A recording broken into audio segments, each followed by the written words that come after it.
पावसामध्ये म्हणजे धो पावसामध्ये धाराशिव असे प्रचंड मोर्चे झालेत.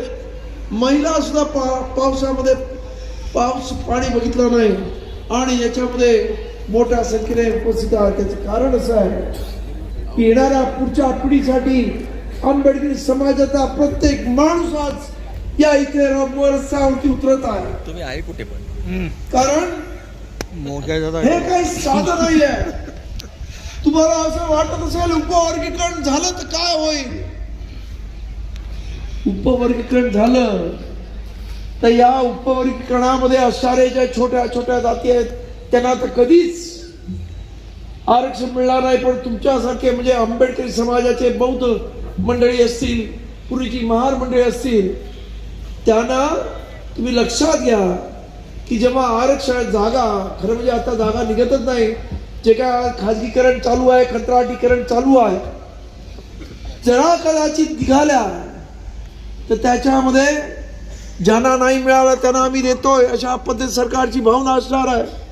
त्यानंतर मग त्या तिथं एसटीच्या जागा निघतील, मग ओबीसीच्या जागा निघतील, नंतर इकॉनॉमिक बॅकवर्ड क्लासच्या जागा निघतील आणि त्यानंतर 25 वर्षाने आला तर तुमचा नंबर येईल. अशी परिस्थिती आहे.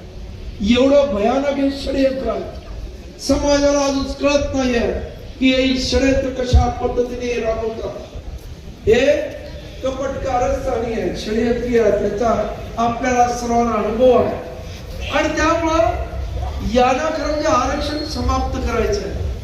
आणि याच्यामध्ये ज्या कोणी जातीला मिळालं नाही आरक्षण म्हणून त्याला पहिल्यांदा देतील आणि त्या जातीमध्ये ते मंडळी जर भेटली नाही तर 3दा ऍडव्हर्टाइज केलं जातील आणि त्यानंतर त्या जागा खुल्या प्रवर्गाला दिल्या जातील. ही यांची धोरण आहे. त्यामुळं अप्रत्यक्ष पद्धतीने आरक्षण संपवायचं यांचं धोरण आहे.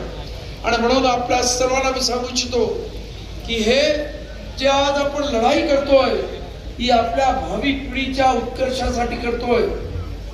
या इथं असणाऱ्या संपूर्ण 59 जातीने एकत्र घेऊन करतोय. याचं कारण असं आहे की बाबासाहेब आंबेडकरांनी जेव्हा 341 कलमाखाली या अनुसूचित जातींना जेव्हा आरक्षण दिलं तेव्हा बाबासाहेबांनी विचार केला नाही की हा महाराज चर्मकार आहे, हा मातंगा आहे. बाबासाहेबांनी ब्रिटिशांशी सुद्धा भांडण करत असताना त्यांच्या लिखाणामध्ये लिहिलेला आहे की हा डिप्रेस क्लास आहे. म्हणजे हा क्लास हा दलित वर्ग आहे. त्याने जाती समूह असं म्हटलं नाही.